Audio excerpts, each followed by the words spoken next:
Well, hello again, guys. Here we are, moving through some more of this graphing nonsense that you guys would call it. It's looking at these trigonometric graphs, sine, cosine, tangent. We're going to look at tangent today. We're going to look at cotangent today. We're going to look at cosecant. We're going to look at secant.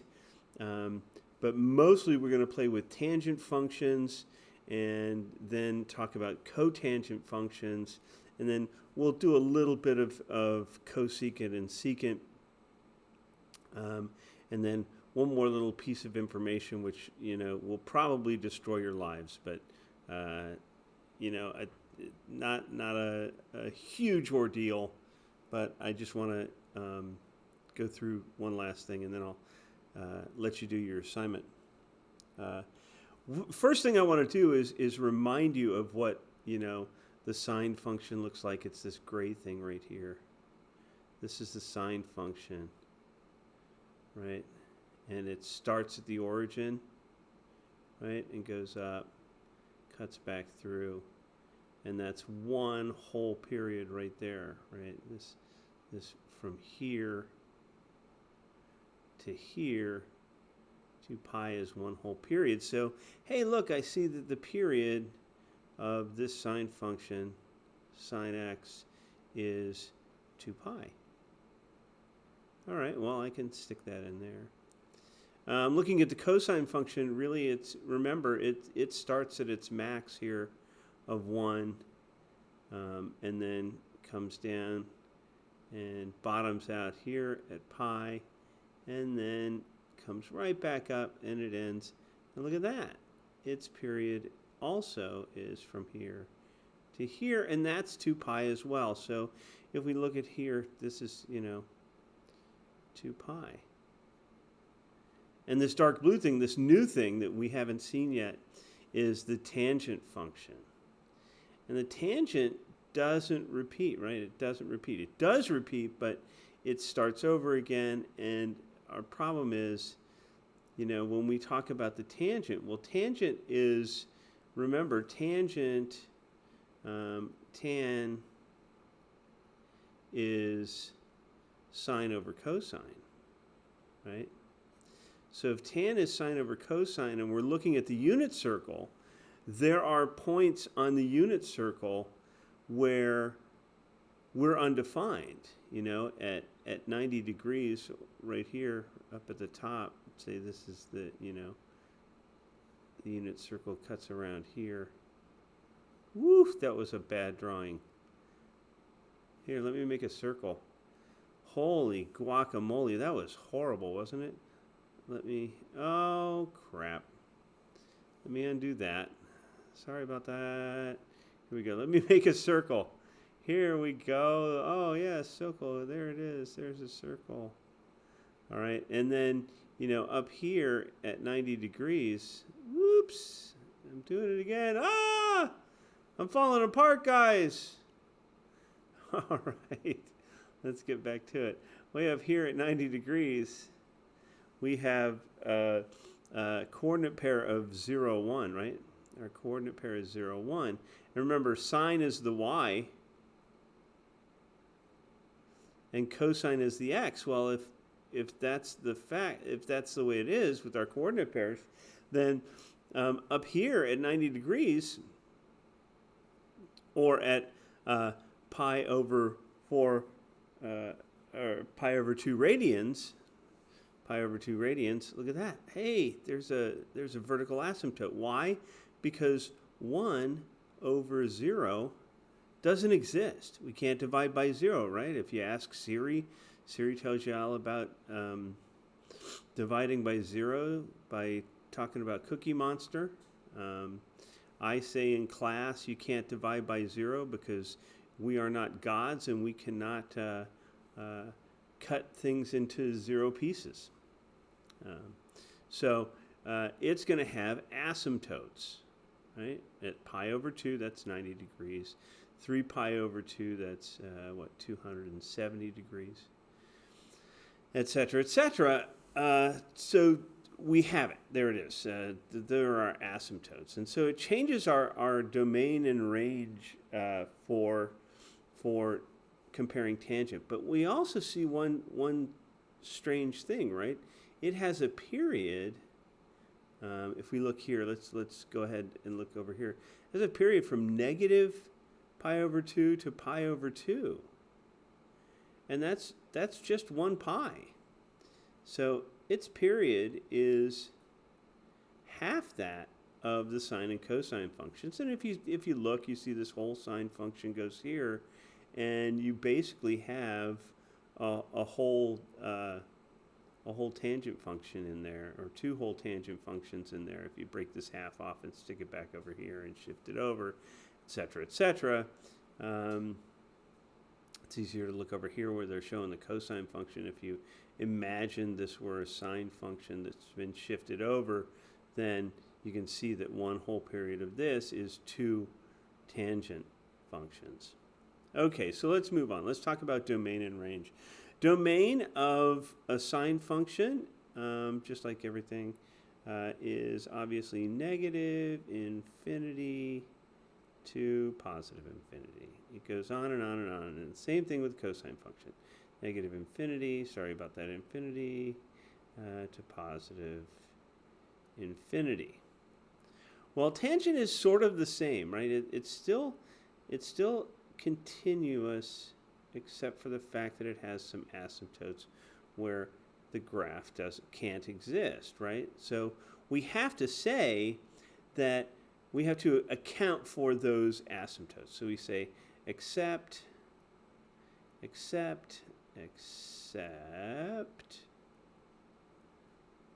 at pi over 2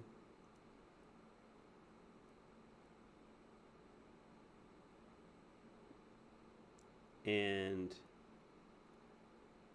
odd multiples of pi over 2.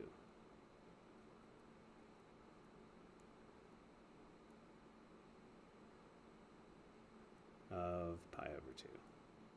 And that would be like 3 pi over, you see it there, you see it's at 3 pi over 2, there's an asymptote, negative 3 pi over 2, yada, yada, yada. So I hope you understand that, it's 5 pi over 2, et cetera, et cetera. And so we can move on from here. And let's talk about the range. Well, the range for a sine function in its parent form, sine y equals sine x, y equals cosine x. Sorry about the weird voice. I don't know. I'm in an odd mood today. There we go. There we go. Okay, so these are our functions. And the range, of course, is negative 1 to positive 1. And the range for the cosine is also negative 1 to positive 1. And I didn't put the parentheses around it. I'm too lazy to do it.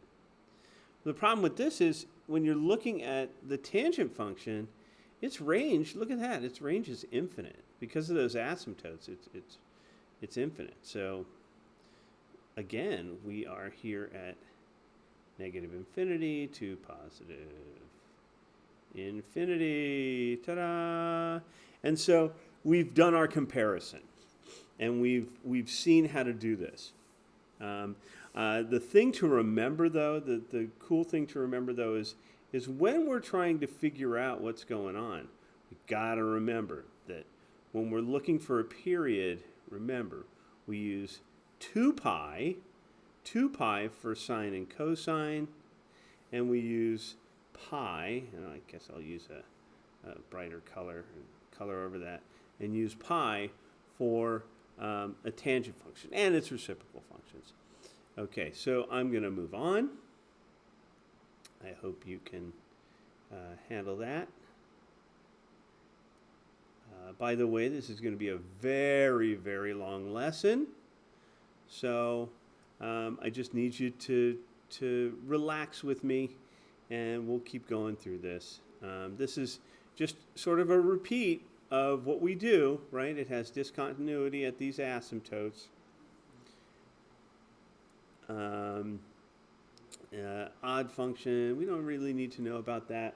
But we always need to remember that the domain and range are that way. Da, da, da, da, da, da. So I'm going to jump right through here. I'm going to do one thing. I just want to show you one thing real fast. What if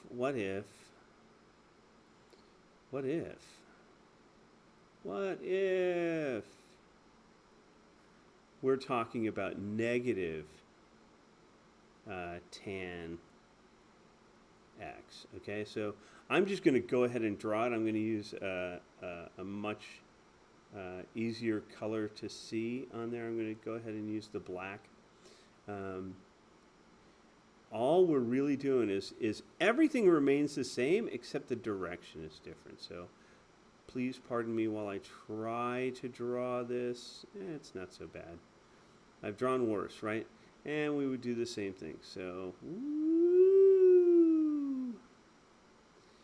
Yeah, rented hands. There it is. So much better. Practice makes perfect, right? And we're gonna be doing a lot of drawing today. So, obviously, when we're freehanding these things, it doesn't have to be perfect. You'll be able to see them on calculators and such. But that's what happens if we have that negative in front of it. Okay, it just switches the direction. All right? So I'm going to get rid of this. I'm going to move on to the next section. And now we're actually going to graph one. Well, there are a couple of things we need to know. And it says, the perfect part about this is, it says, where are those vertical asymptotes? Well, what do we need to know about this graph? Well, we need to know what the period is. If we don't know what the period is, then we can't find these vertical asymptotes. So remember, to find period, when we're talking about the tangent function, remember it has a period of pi, right? Pi. But when we were finding period and we had some transformations with these guys, remember it's going to be pi divided by b.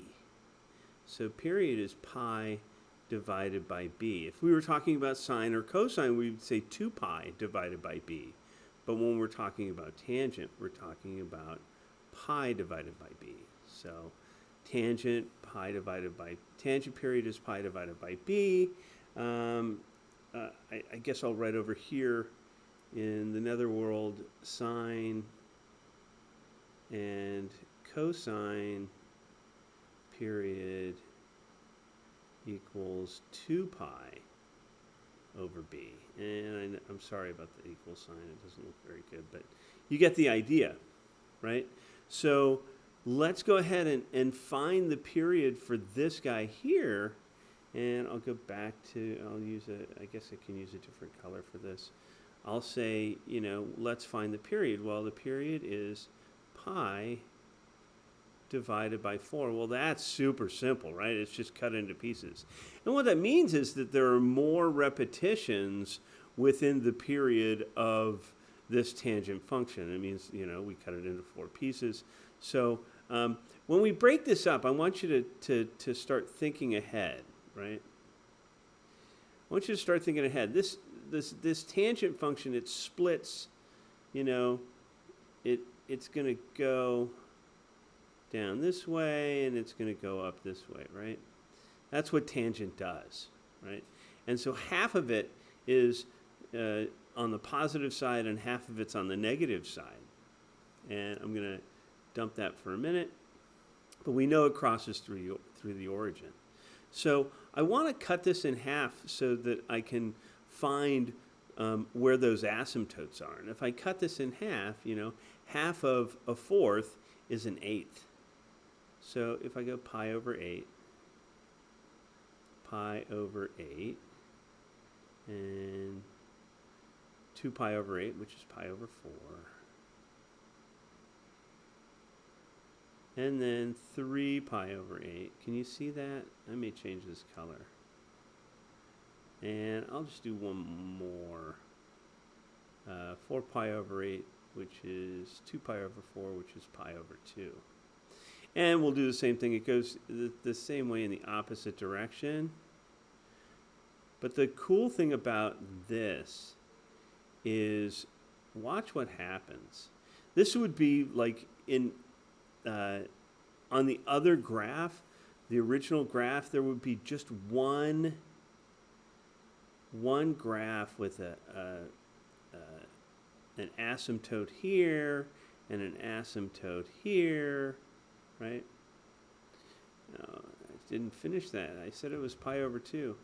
So there'd be an asymptote here, right here at pi over 2. So if we were talking about just tan x, and maybe I'll just ghost that in, and we'll say that, you know, tan x is this color, right?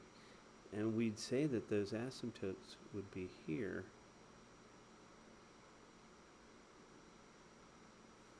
Right? And there'd be an asymptote here.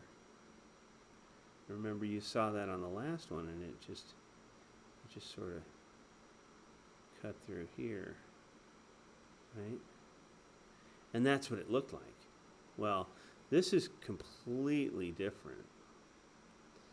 So I can't get rid of those without, you know, going nuts. But hopefully I can get rid of some of it. Ah, let me get rid of them all. That's great. Okay, so let's go back to the blue color. Actually, I want to put my asymptotes in a different color, right? So it says half of it is over here, so there's an asymptote here, and there's an asymptote here. And then if we just shift over a couple of spaces, there's an asymptote, and we shift over another couple of spaces, and there's an asymptote. And what we'll do is we'll go back to our blue color, and we know it cuts right here through the origin, so we'll just whoop, and whoop, and there's our tangent, right? And right, and there we go.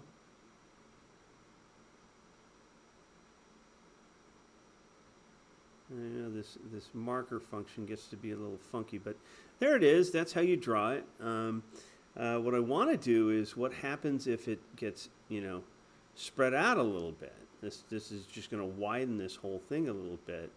And I'm going to use the same idea because I can use these guys to my benefit by showing the asymptotes in a different color.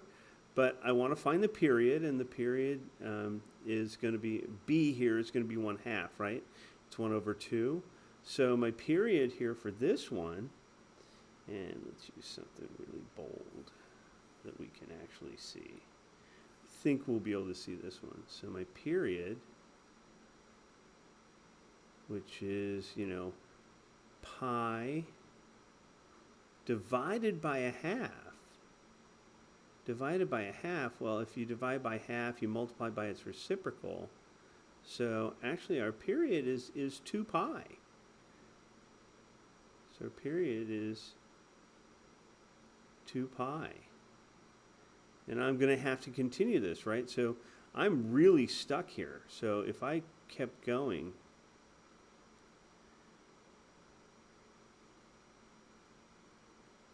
what is that? 5 pi over 8, 6 pi over 8, 7 pi over 8. I need to extend this just a little bit more. You go here, and this is 7, 8 pi over 8. This is pi right here. And pi, of course, is where this asymptote would be. So let's go ahead and put this asymptote here in red. And if I went the other way,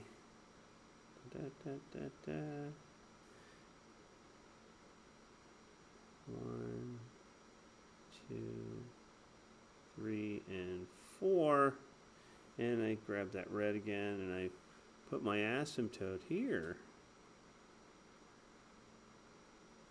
And this one is just one big function, right? So if we had to graph these two things on top of one another, we would see that, yes, the period was cut in half. So it's much, much bigger,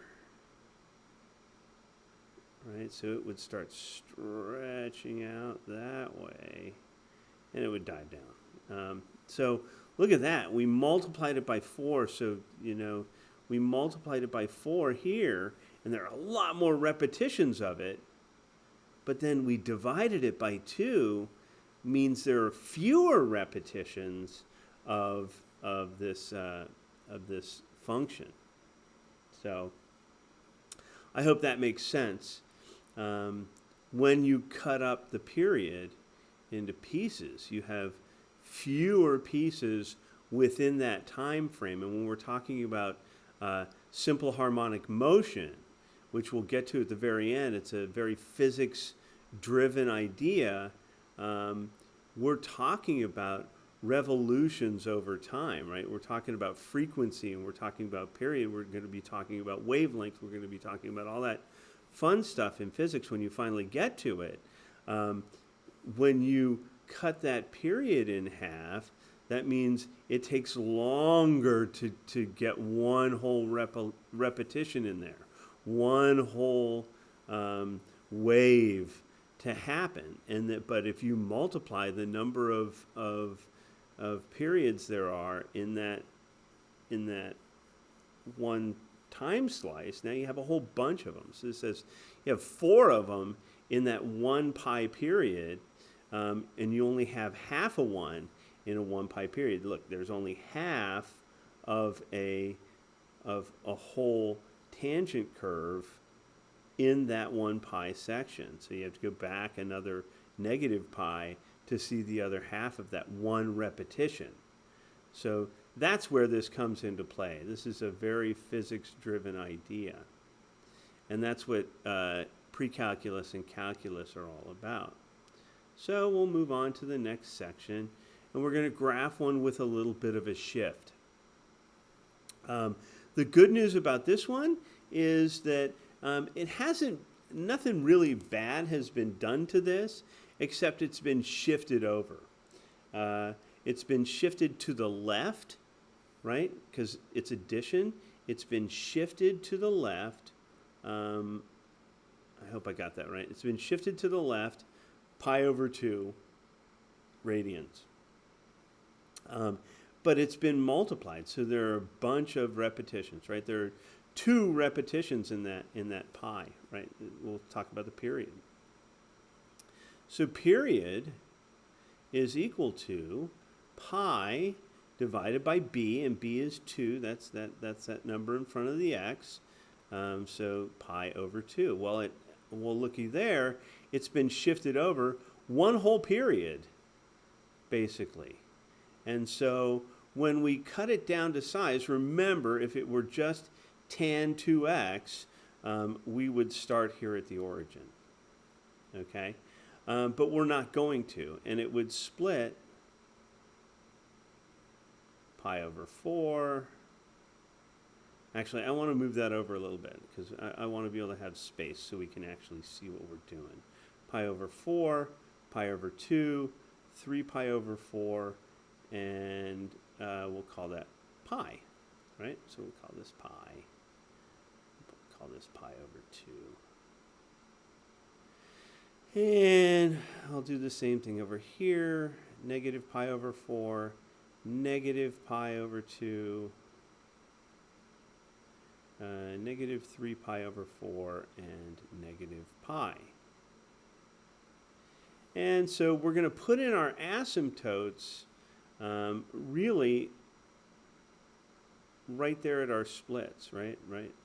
At our halfway points. In between, this would be one whole period from here to here, but no, that's not how it works. Remember, it's splits. So if we moved, it says move to the left, and we put our, pardon me, I'm going to use a different color, right? I'm going to use that yellow, and I'm going to say it's going to cut through right here at negative pi over 2 because we shifted over to the left. So I've got to go halfway to create my asymptotes. Right? So my asymptote is here. Yeah, it looks very much like what we had before. I'm sorry this isn't a straight line, but I guess you get the idea as I'm graphing this. I'm trying to move along. I don't want to hold you guys up. I mean, this is going to be a very, very, very long video. And I apologize that it's going to be a long video, but there's a lot of information to get in. So if you want to skip ahead, you can skip ahead, but don't forget, you know, this is important stuff to try and get all of the information in. And there it is. So basically within that pi of old, right, you know, you go from negative pi over 2 to pi over 2, you have one full, or actually two full repetitions, right? And that's what happens. We got our two full repetitions in that pi space, right? Pi radian space. That's because it's been multiplied by 2, and it was shifted over pi over 2 radians, so it doesn't look any different. But this is where the original starts. Okay, and that's all that was. I just needed to show you that you can shift it. All right, we're really moving along here. I thought this was going to take me much, much, much longer. And so this is cotangent. Look at cotangent. What do you see? Well, it looks like negative tangent, right? But remember, cotangent is just the reciprocal of tangent. And unfortunately, negative tangent would have been, let's see if I can grab something that's colorful and would have looked, oh, I'm not on that one, I'm on this one. All right, I'm back. So negative tangent is this. So negative tan x. All right, so I want you to see that that's negative tangent right there.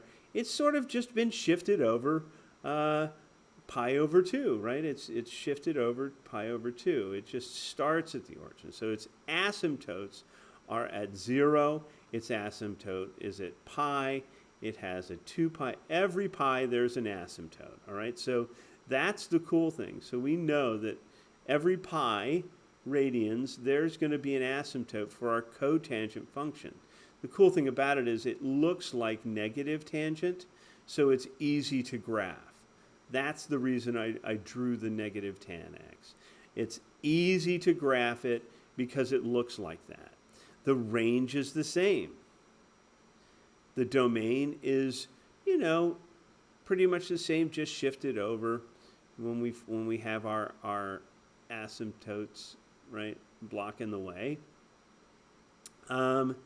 Still an odd function. It still has, and I don't know why they don't put it here, but it still has a period of pi radians. Its period is pi. All right? And so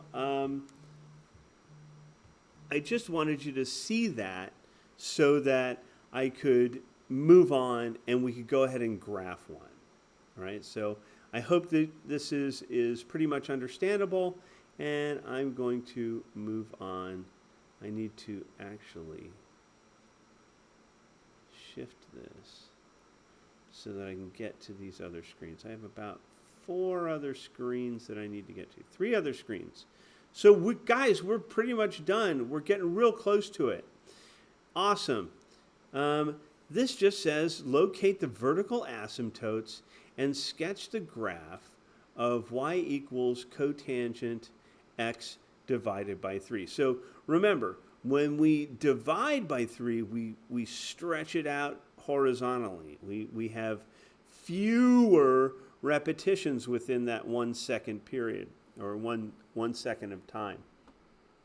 My throat's getting a little dry. I'm taking a drink. Pardon me. All right. I apologize for that nonsense. What a horrible human being Mr. Sokol is. that he had to stop and take a drink. Let me start by finding the period. That's always going to be our main goal. First is to find the period. So our period for a cotangent function, same as the period of a tangent function. It's going to be pi divided by b. Okay? And so here we go.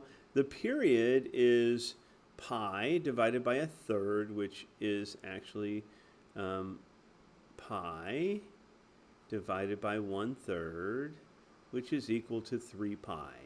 I hope you guys understand that. I don't want to go back over, how to do baby math with dividing by a fraction means multiplying by its reciprocal. That's the way it is. And if you don't know it, you got to go find it. I only have so much time in my life. And as you can see, these videos get to be very, very, very, should I say it one more time, very long. All right? So my problem is this. If my whole period is 3 pi, thank goodness, and I'm going to just, close this out and show you. Remember, it starts at the origin and crosses through the x-axis halfway through its repetition there. So I just wanted to show you. Remember. Okay. And so now I'll open that up and shut that. Oops, I went to the wrong one. No. What have I done? That was that. There it is. Now I'll shut this guy down. There it is. Wow. Okay, so if I go all the way over to 3 pi, and I need to find a halfway point. So if I do 3 pi over 2, and then I do 3 pi, I'm easy peasy ready to go, right? And then I go negative 3 pi over 2. And negative 3 pi. And remember, from its starting point, it has asymptotes, right? So there'll be an asymptote here. There'll be an asymptote here at the end of the period. So there'll be an asymptote here. And so look at how easy this is. Once we find out where those asymptotes are, life is super simple. The only thing that becomes a little bit more difficult when we're graphing these things. Oh, I wanted to jump back to this color, pardon me. This is where it crosses. This is the halfway point. And then we just draw it as cotangent. And there it is. And that wasn't very good, but hopefully I'll do better on the next one. Start up here, dummy. There we go. That's so much better. It really wasn't better, but I hope you guys get the idea. That's where it is. All right. I know you're getting tired of this. This is a very long video, and all these lessons are super, super long. So now we know about cotangent. And what I want to talk about next are cosecant and secant. And remember, cosecant goes with the sine function. Cosecant is the reciprocal of sine. And secant is the reciprocal of cosine. Oh, actually, this is cool. That's equal to 1 over cosine. And remember, and I'm going to help you out. It's tough to graph these things on a graphing calculator. You actually have to, when they ask for you graphing the cosecant function, you have to put in your y equals 1 over sine and whatever else is in there. Okay, so when you're graphing them on a graphing calculator. And you could have Googled this and it would have shown you how to do this. But remember that since the cosecant function is the reciprocal of sine, you just would type in 1 divided by sine x, and it would show you the cosecant function, which looks like this. That's kind of weird, right?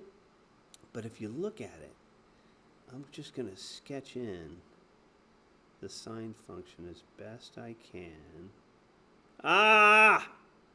I was so close. I was so bleeping close. Ah, that was horrible right there, that last one. Don't get mad at me. There it goes. That's it. So I put in the sine function, right? And it touches at these points right here. And believe it or not, it also has asymptotes because it's undefined at certain places, right? Because at pi, think about it, the reciprocal pi, that's 180, right? At zero, let's talk about what the sine is at 0. If we look on, I'm just going to put it in,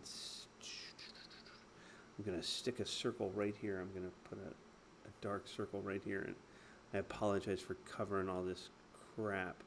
But look, think about it. Right here, what are the coordinates right there? Right? Your x coordinate is 1 and your y coordinate is 0. Well, if sine is your y coordinate, then your sine at 0 degrees or 2 pi is equal to 0. Well, what's the reciprocal of 0? So the cosecant at that same spot would be 1 over 0. Undefined. Undefined, so that's why we have our asymptote here. Okay? The same thing holds true with secant, because there are places on the unit circle, and let me just go ahead and grab that red and put it on that unit circle. There's a place right here at 90 degrees. If you look at pi over 2, the coordinates there are 0 and 1. Well, okay, remember, cosine is the x coordinate. All right, well, at pi over 2, cosine is equal to 0. Well, if secant is the reciprocal, then we have 1 over 0. Well, undefined. All right, so I apologize, that's in my way for my writing. Undefined. All right. Does that make sense, guys? I'm almost there. So it's sort of cool. Our only problem is this. How do we graph these suckers? How do we make sure we do this right? And what you need to do is graph, sort of ghost graph or rough in the sine function. And then at the maxes and the mins, that's where you create your u's. That's where you create your parabolas.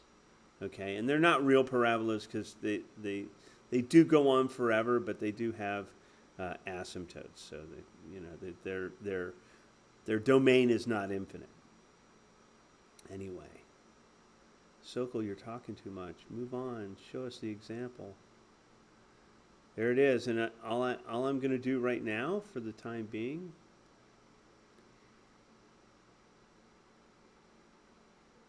Oh, I guess I forgot to put my last thing in there. All right. Well, okay, so this is the last thing I'm going to do. And I'm going to post one last little video. Or maybe I'll just add another page to this. or talk to you about something later. Now, I'll add another video. Let's go ahead and graph cosecant. Now remember, what we want to do is graph cosecant. We want to graph in the sine function. Okay, so we want to rough in. So to find the period of both of those things, remember, it's 2 pi divided by b. Well, b is 2, so 2 pi divided by 2. All right, well, then our period is pi. Hasn't been shifted at all. This has been shifted, but this hasn't been shifted. I'm looking at this over here, and it's going to look exactly like this. I should have just done them both at once, but let me go ahead and start roughing this in. If I have a period of pi, and I start here, you know, and a quarter of the way is at its max, so pi over 4. Halfway it crosses back through the x-axis at pi over 2. I give myself enough space. 3 pi over 4. And then pi. And I'm just going to give this an amplitude of 1.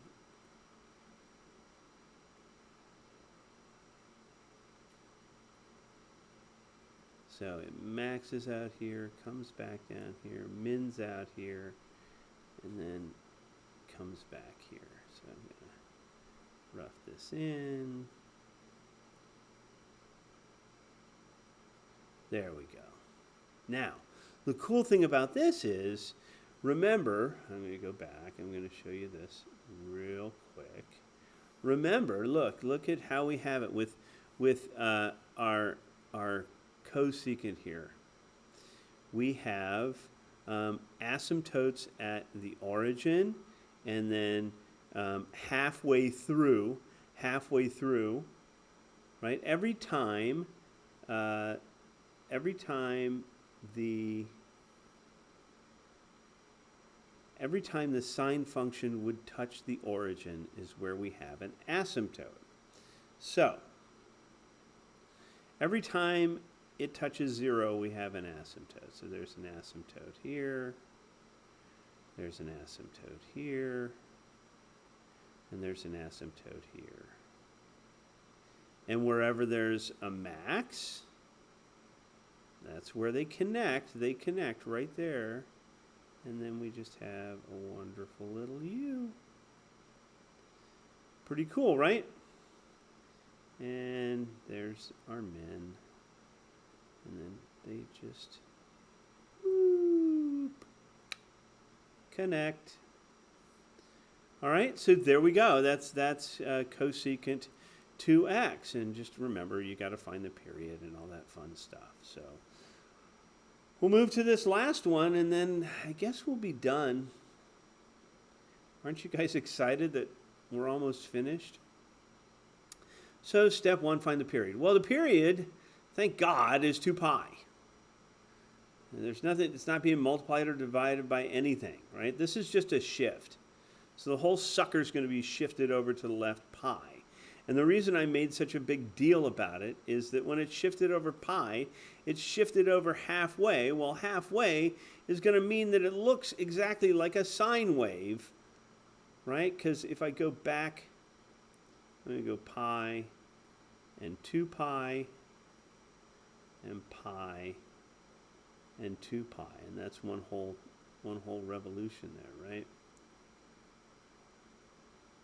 But it's different with, I got to cut it into quarters, right?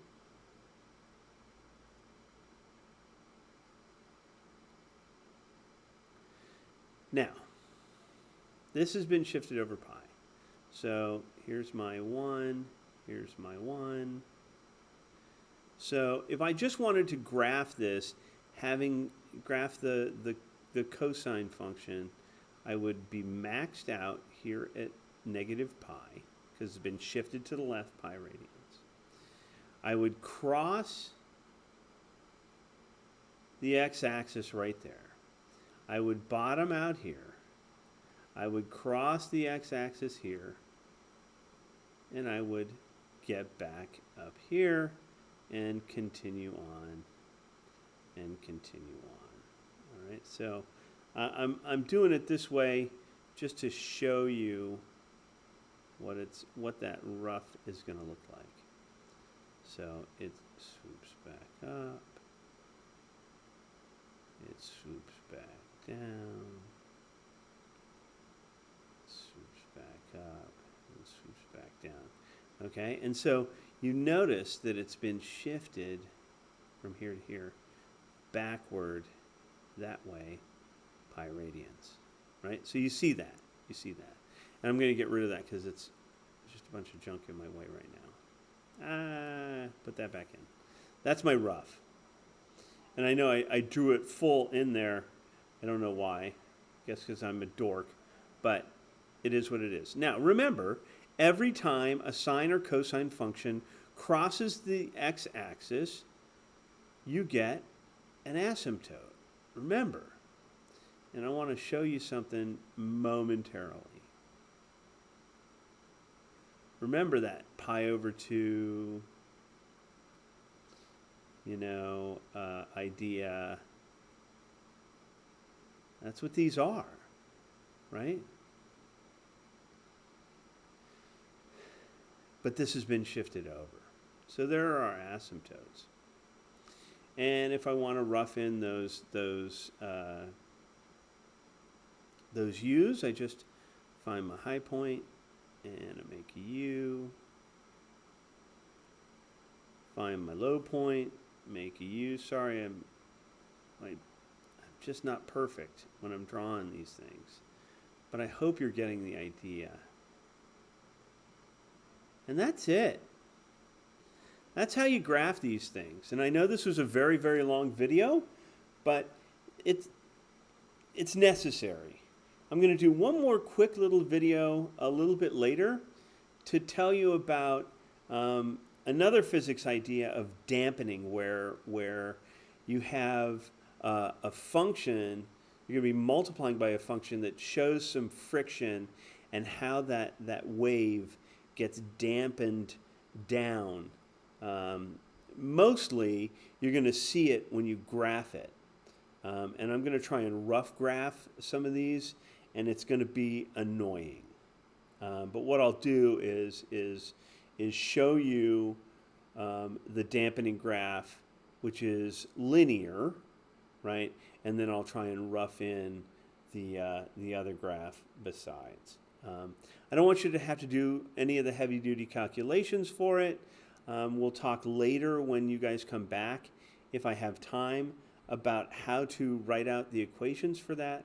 But for now, this is the part of your homework which is the most important. So thank you for spending all this time with me. And I'll see you guys in a few days. And I'll actually see most of you tomorrow.